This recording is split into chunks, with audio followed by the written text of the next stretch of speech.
Hammaga assalomu alaykum. Bu TypeScript kursimizda 3-darsi. Hamma tayyor bo'lsa, boshlaylik.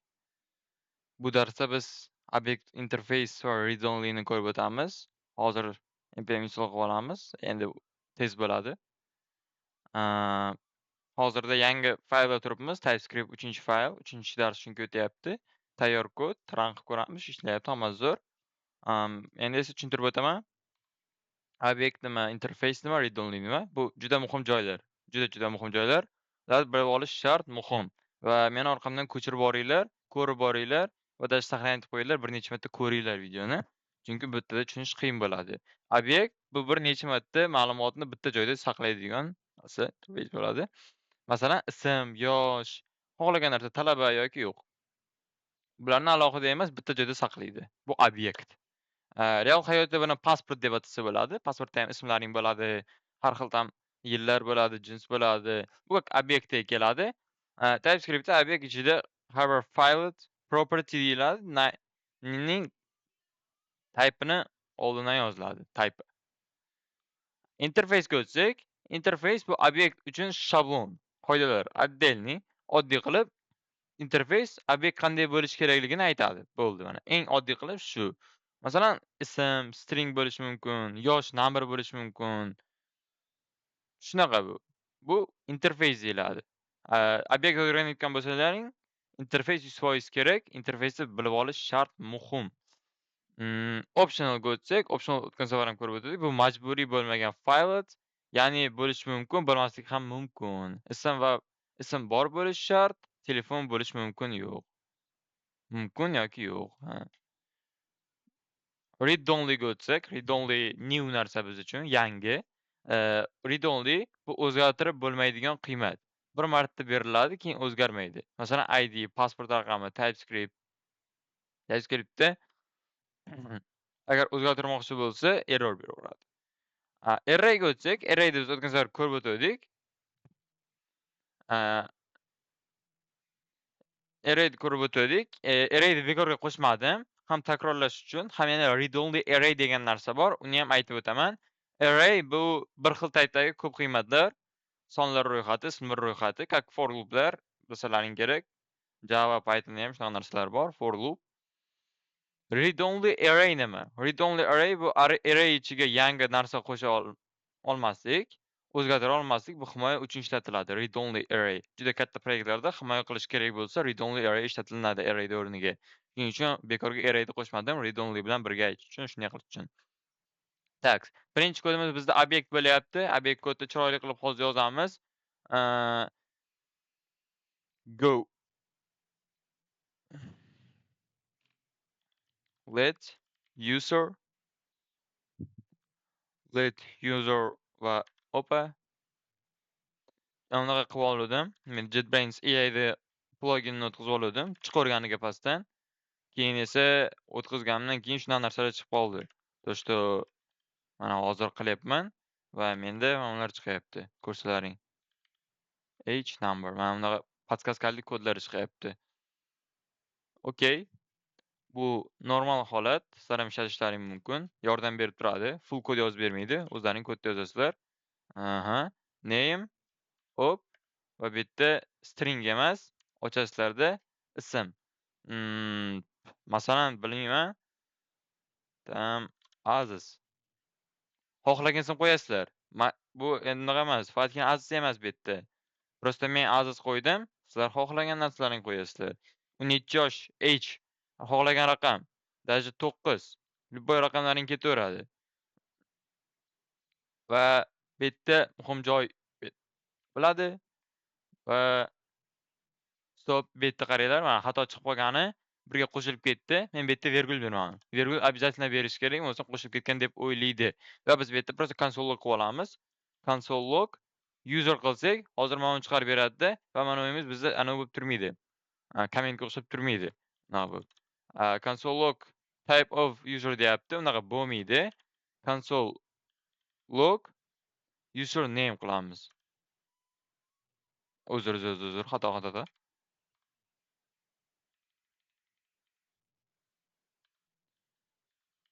User name. Aha. Endi bu yerda console log h mana shu osonlashtirdi menga. User qolganini bu yerda ko'rish uchun qilamiz. Mana endi mana uni chiqarib berdi bizga. Mana buni ko'rib turganlaringdek chiqarib berdi. Name Aziz H bitta qilib chiqarib berdi user. Agar buni olib tashlasak, idealniy hozir turadi. Biz prosta uni ikkalasini birgalikda chiqardik, bunday qilib. Lekin uni prosta olib tashlab boshqatdan run qilsak, bu yerda Aziz 9 chiqadi. Zo'r, juda zo'r. Obyektlar bilib olish shart, muhim, yozib olinglar. O'zlaring ismlaringni qo'yib qo'yinglar. H xohlagan narsalaringni qilib ko'ringlar. Ko'rib chiqib ko'ringlar. Bu bizda obyekt edi, oddiy obyekt, oddiy qisqa obyekt edi. Endi esa qizig'iga o'tamiz. Interface. Interface boshqacharoq yoziladi, lekin как o'xshash. Sal unchalik qiyin ham emas. Interface opa. Endi bu yerda user beraveramiz. Chunki har doim user beryapmiz. Hozir ham userda ketaversin. Name string h number. H number. So. Mana ular birinchi darsda shular o'tilgandi. Agar ular bir masalaning string number nimaligini birinchi dars ko'ringlar. Bu yerda let user yo'q, o'ylab turinglar. Bu yerda let ne qilaylik? User 1 userni yopmaymiz endi. Yozamiz, ne qilamiz?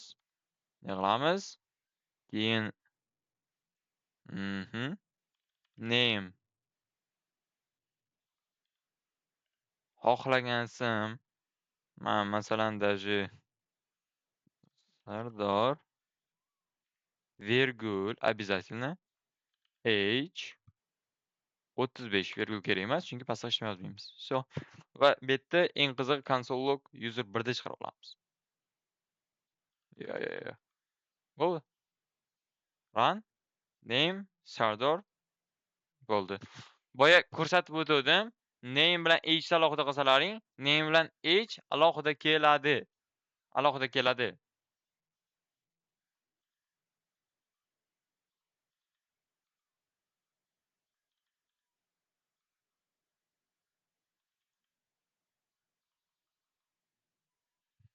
Tax.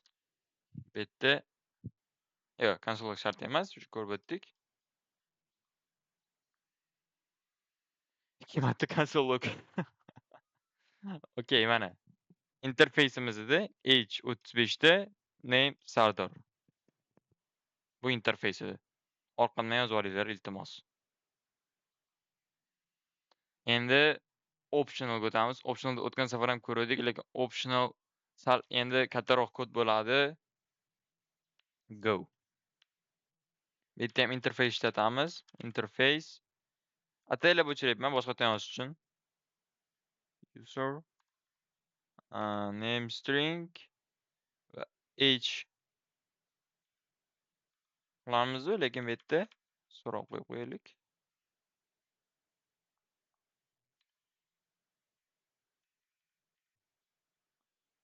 While let user endi bu yerda ham user 1 qilib olamiz, aniqlash uchun, chunki user 2 ham bo'ladi. Bu как spoiler. Ketdi va bu yerda name beraveramiz. Name John deyapti. U mayli, u aytgandek bo'lsin, bir u aytgandek bo'lsin. Yopamiz bitta bunday qilib. Va let user 2 to'g'ri aytyapti. Let user 2 bu yerda ham name bo'ladi. Name John emas, chunki ikkita John kelib qolsa qiziq bo'lardi. Aytaylik Shoh va bu yerda h beraveramiz. 30 berildi. Mayli 30 turaversin, aytgandek bo'laversin. Keyin bu yerda console log. Atak 3 userni qilib ketaverardik. Bu yerda h yo'q, bitta h bor. Optional. Mana. Bu optional.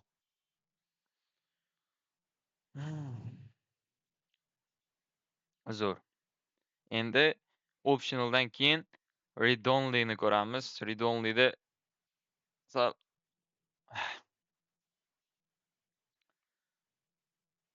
read only da sal o'zgarish bo'ladi. Interface yana va bu yerda yana user. Yana va yana user. Name string h number. Yo, stop. Name string h number emas. Уже kirib ketdim ichiga. Read only id qilaylik. Read only id. Endi id stringda bo'lmasa kerak. Number qilaylik. Ikkita string bo'lib qolsa endi qiziqda endi. Number. Ham o'zgartirib turish kerak. Faqatgina h da qilavermash kerak. Endi let user ham read only'ni birinchi marta ko'ryapmiz. 100% uni shunday qilib ko'rish kerak. Sorry. id 1. Ismda o'ylanyapman prosta. Yana John. John. So, yopdik va pastdan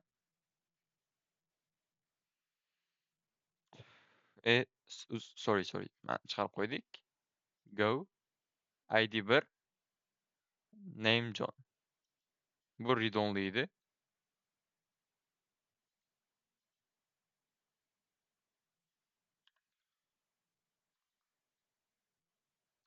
Kapluk qolibdi.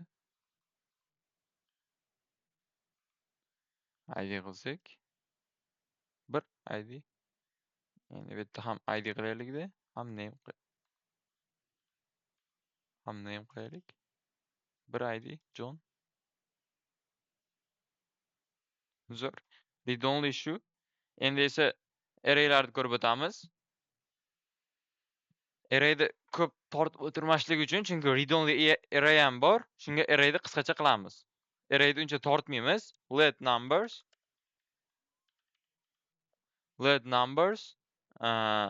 ne qilamiz? Number va array ochamiz. Ne qilamiz?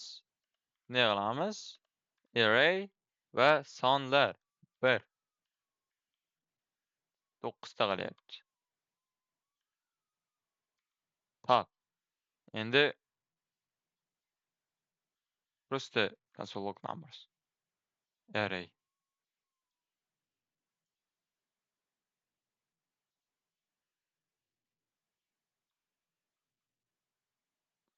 Console log ustida numbers o'chirmash kerak va array ne qilib qo'ysak 1 index 1 index bo'yicha chaqirish. Zo'r. Endi read only array'ni ko'rib o'tamiz. Bu ham qisqa qilamiz. Qisqa qilib o'tamiz. Keyin oxirida даже anavi beraman. Nima edi? Homework beraman. Go o'chiramiz. Let numbers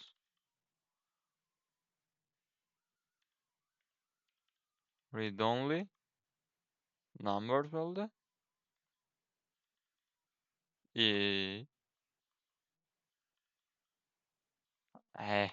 Kapluk yoqilib qolaveryapti.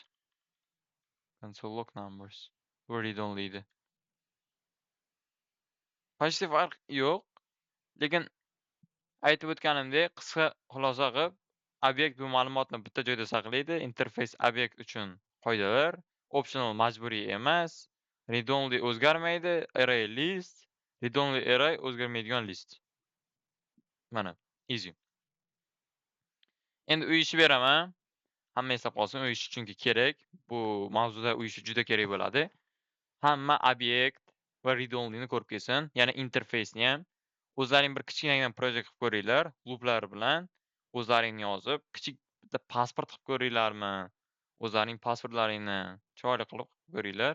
Chunki obyekt bilan ko'p narsa qilsa bo'ladi. Ham interface, yana read only yerda yana type'lar bor. Shunga homework'ni qilib ko'ringlar. Hammaga esa rahmat ko'rganlaring uchun. Bu TypeScript kursimizda 3-dars edi. Hammaga omad, salomat bo'ling.